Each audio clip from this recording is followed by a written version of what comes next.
Good morning, hello everyone, welcome back to my YouTube channel. आप सभी कैसे? I hope आप सभी अच्छे होंगे, स्वस्थ होंगे, मस्त होंगे।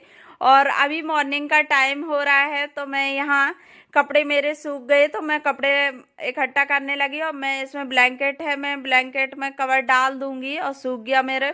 और अभी ना बहुत सर्दी हो रही है और जो वापस के कपड़े हैं वो मैं यहीं डाल दूंगी सूखने दोबारा से, जो बचे हुए कपड़े। और मैं इसी तरह से पूरी सर्दियों के कपड़े मैं इसी तरह से अंदर सुखा लेती हूँ, क्योंकि धूप तो मिलती नहीं है। तो इसकी वजह से धूप हो या ना हो कोई फ़ायदा नहीं होता है, बस अंदर ही सुखाने पड़ते हैं मुझे कपड़े इसी तरह से। तो मैं यहाँ सारे कपड़े डाल देती हूँ और बहुत अच्छे से सूख भी जाते हैं शाम तक। तो ऐसे जैसे सुबह डाल दिए तो शाम तक बहुत अच्छे से सूख जाते हैं। तो मैं यहीं लगा देती हूँ सारे कपड़े, थोड़े थोड़े कहीं चेयर पर डाल दी हूँ, कहीं कहीं ऐसे करके जब ज़्यादा कपड़े हो जाते तो मैं चेयर वगैरह पे भी फैला देती हूँ।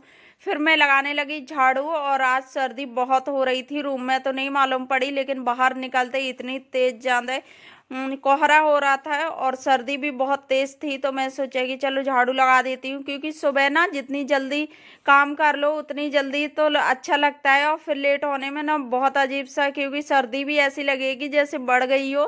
तो इसे अगर सुबह कर लो ना तो सुबह ऐसा लगेगा कि अभी सर्दी कम है। तो मैं ऐसे करने लगी, मैंने कि चलो जल्दी से काम निपटा देती हूँ।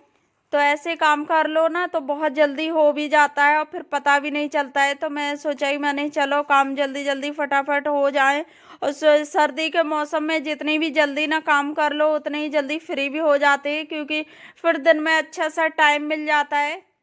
तो इधर अभी रिशु भी सोता है तो इस तरफ ना जल्दी से काम हो जाते हैं। और फिर लेट हो जाओ तो फिर रिशु भी जाग जाता है तो बहुत ज़्यादा प्रॉब्लम होती है।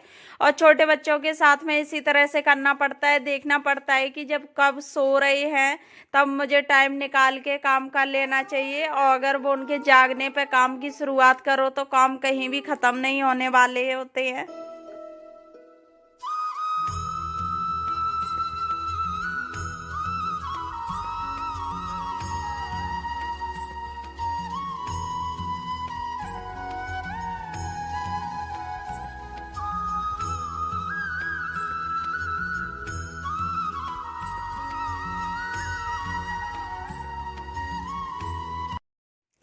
तो मैं यहाँ झाड़ू लगा रही हूँ, उसके बाद फिर हस्बैंड जाग गए थे। तो हस्बैंड तो पहले जाग गए, रिशु सो रहा था तो अभी रिशु भी जाग गया तो हस्बैंड उसको पढ़ाने लगे।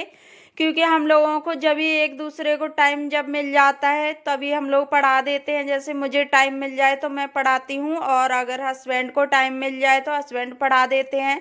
तो इस तरह से ना बच्चे पढ़ने में भी इंटरेस्ट बहुत अच्छा लेते हैं। अभी इसको पढ़ने में बहुत अच्छा सा मन लगता है। जब बच्चे खेलने में लग जाए ना और उनको पढ़ने पर ध्यान ना दो तो वो बिल्कुल फिर पढ़ने पर ध्यान देते ही नहीं, खेलने पर रह जाते हैं। तो वो चीज़ें हो जाती हैं। तो बच्चों को साथ साथ में पढ़ाते भी जाना बहुत ज़रूरी होता है। फिर मैं यहाँ आलू छील लिए और आलू मैं रख रही हूँ बॉईल करने, क्योंकि मैंने सोचा कि चलो आलू बॉईल कर देती हूँ। आज मैं बना रही हूँ आलू के पराठे। और मैं चाय वगैरह बना चुकी थी, क्योंकि मैं पहले ही चाय बना के दे देती हूँ, उसके बाद मैं अपने काम स्टार्ट करती हूँ। तो फिर ये टेंशन नहीं रहती है कि हस्बैंड को चाय देनी है। तो मैं इसी तरह से अपने सारे काम मैनेज कर लेती हूँ, क्योंकि जो मैं पहले अगर चाय नहीं बनाओ और काम में लग जाओ फिर ये भी होता है कि चाय लेट हो, ऐसा भी हो जाता है। तो उसकी वजह से फिर चाय भी पीने का टाइम कोई नहीं होता है। तो सबसे पहले मैं चाय दे देती हूँ और जब उठते उठते ना चाय की सबसे जल्दी पड़ती है कि चलो चाय पी लें। तो मैंने आलू बॉईल करने रख दिए, उसके बाद जो चाय के बर्तन पड़े हुए थे तो वो मैं साफ कर लूँगी। तो इस तरह से थोड़े थोड़े बर्तन साफ कर लो तो बर्तन ढेर नहीं लगते हैं और बहुत आराम से काम भी ख़त्म हो जाता है। तो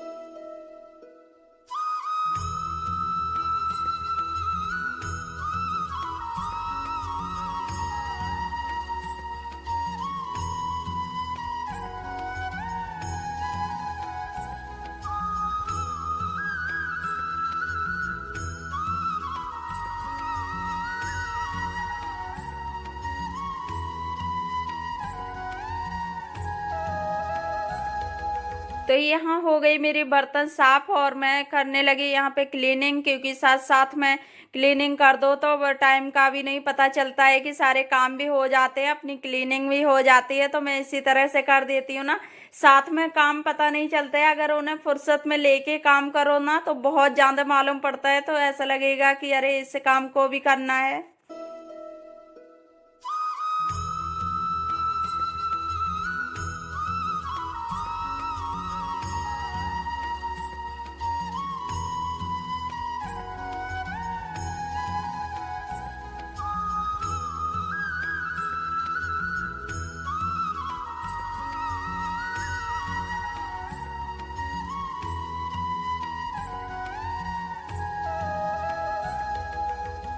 तो मैं यहाँ आटा लगा के रखने लगी। मैंने सोचा ही चलो आटा लगा देती हूँ, उसके बाद फिर तब तक मैंने अभी आलू भी वैसे नहीं किए। आलू मैं बाद में खोल लूँगी क्योंकि आटा पहले सेट हो जाएगा, तो उसके बाद मैं और मैश कर लूँगी आलू। तो साथ साथ में सारे काम हो जाते हैं धीरे धीरे।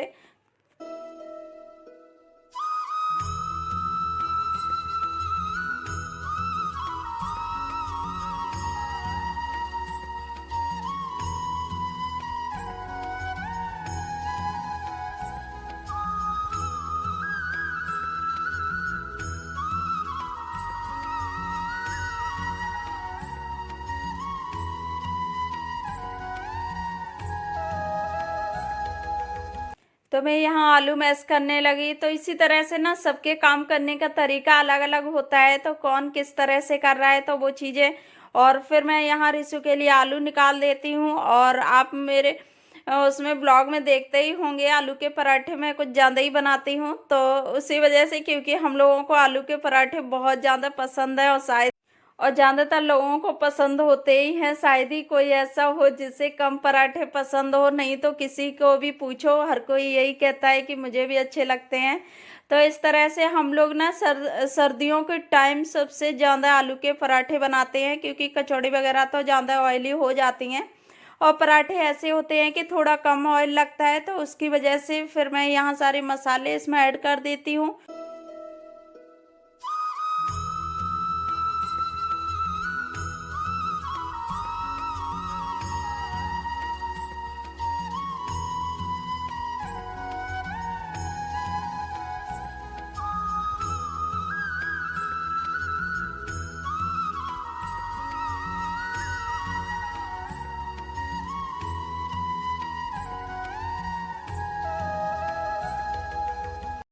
तो इसमें मैंने सारे मसाले मिला लिए, उसके बाद मैं इसको मिक्स करने लगी। और मैं अभी इससे मिक्स कर रही हूँ क्योंकि अभी ना ये बहुत गर्म है।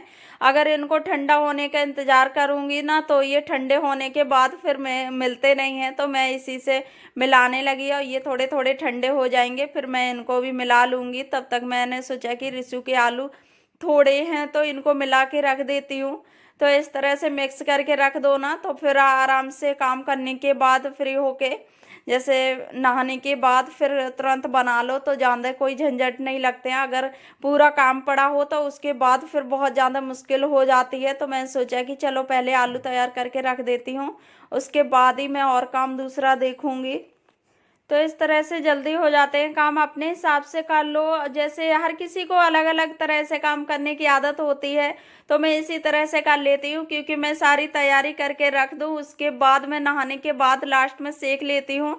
तो फिर ना ऐसे कोई ज़्यादा जैसे प्रॉब्लम नहीं होती है। फिर यहाँ मैं सोचा ही चलो ब्लैंकेट फोल्ड कर देती हूँ। और यहाँ रिशु भी जाग गया था, तो मैंने सोचा कि जब ये खेलने लगा तो मैं इसको भी फोल्ड कर ही देती हूँ, उसके बाद मैं और काम देख लूँगी। तो मैं अभी पोछा लगाने वाली थी, तो मैंने सोचा कि जब बिस्तर खाली हो गया तो इसको झाड़ ही दो, क्योंकि ऐसा होता है ना कि पोछा लगाने के बाद फिर झाड़ने का मन नहीं करता है। तो मैं इसको, अगर मुझे मिल जाएगा खाली बेड, तो मैं उसको फिर अच्छे से क्लीन कर देती हूँ, उसके बाद ही मैं पोछा लगाऊंगी। क्योंकि थोड़ी बहुत तो वो हो ही जाती है, और फिर सर्दियों के मौसम में ना रोए वगैरह ज़्यादा हो जाते हैं। तो मैंने सोचा कि पहले सोचा कि ये बिछा दूँ, फिर मैंने ये चलो इसको चेंज कर देती हूँ। तो क्योंकि टाइम हो ही जाता है और सर्दियों के मौसम में कपड़े वैसे भी बिछे हुए रहते हैं। और मैं मॉप ले आई थी पोछा लगाने को, तो देखिए मेरा बच्चा कैसे काम करने लगा आके।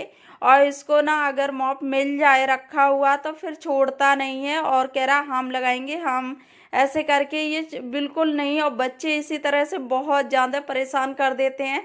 तुम काम करते हो तो काम को हाथ में ऐसे छीनेंगे कि मुझे ये करना है। ऐसे मैं कोई भी काम, जैसे मैं धुलाई वगैरह करूँ तो वाइपर खींचता है, ऐसे करके ये बहुत ज़्यादा करता है परेशान। तो बच्चे होते ही हैं, उनको पता नहीं कितना शौक होता है काम करने का, और जब बड़े हो जाते हैं ना तो बिल्कुल सुनते नहीं हैं। तो मैं फिर यहाँ लगाने लगी, आके मैंने ले लिया। तो बहुत मुश्किल से दिया कि हाँ बच्चे फिर एक बार पकड़ लेना कोई चीज़ तो इतनी ज़्यादा उनसे मुश्किल हो जाती है लेने में। तो इसी तरह से बच्चे होते हैं, क्योंकि और फिर उनको कोई चीज़ में ना इंटरेस्ट आ जाए कि हाँ ये काम देखो कितना अच्छा लग रहा है, तो वो ज़्यादा। और छोटे बच्चों को पता नहीं काम करने का कितना शौक होता है। उसके बाद में पोछा लगाने के बाद मैं आ गई नहा के। तो मैं सोचा ही चलो नहा लूँ, तो मैं नहा के भी साथ में आ गई थी। अगर पोछा लगाया हो ना तो ये लगता है कि जल्दी से अब नहा ही लो, तो मैं सोचा कि चलो। और मैं करने लगी यहाँ मेकअप। तो मेरा यहाँ डेली का सिंपल सा मेकअप रहता है, सिंदूर, लिपस्टिक, क्रीम क्रीम और पाउडर। और उसके बाद फिर मेरा मेन हो जाता है काजल। मैं काजल को कभी छोड़ती नहीं। मुझे ऐसा लगेगा अगर मैं काजल ना लगाऊं कि मेरा मेकअप पता नहीं आज अधूरा सा लग रहा है। तो मुझे काजल इतना ज़्यादा लगाने की आदत पड़ी हुई है। तो मैं काजल को कभी नहीं, चाहे मैं कितना भी सिंपल सा मेकअप करूं उसमें मेरा काजल तो रहेगा ही। तो फिर मैंने यहाँ बाल जो धुले थे तो मैंने सोचा कि इनको भी खोल लेती हूँ, तो साथ में सूखते जाएंगे, क्योंकि हवा भी लगती जाएगी तो धीरे धीरे सूख भी जाएंगे। तो मैं यहाँ थोड़ा सा जूड़ा लगा लेती हूँ, क्योंकि खाना बनाने में ना खुले बाल अजीब से लगते हैं। और फिर गिर वैसे हेयर फॉल की प्रॉब्लम भी होती है, तो ज़्यादा टूट के भी गिरते हैं। तो मैं खुले बालों में खाना कम ही बनाती हूँ, क्योंकि कभी कभी ऐसा हो जाए कि मैं बाल खुले करके खाना बना रही हूँ। नहीं तो मैं खुले बालों में खाना कभी नहीं बनाती हूँ। और खुले बालों में शायद कभी खाना बनाना भी नहीं चाहिए। तो फ्रेंड्स, मैं कर रही हूँ अपने वीडियो का यहीं एंड, और मेरे पराठे बनके हो गए हैं तैयार। तो आइए आप लोग भी खा लीजिए आके गर्मा गर्म पराठे आलू के। तो फ्रेंड्स, मैं कर रही हूँ अपने वीडियो का यहीं एंड। आई होप आप लोगों को वीडियो पसंद आई हो तो वीडियो को लाइक करना, शेयर करना, और चैनल पर नए आए हो तो चैनल को सब्सक्राइब कर लेना। तो मिलती हूँ नेक्स्ट वीडियो में, तब तक के लिए bye bye and take care.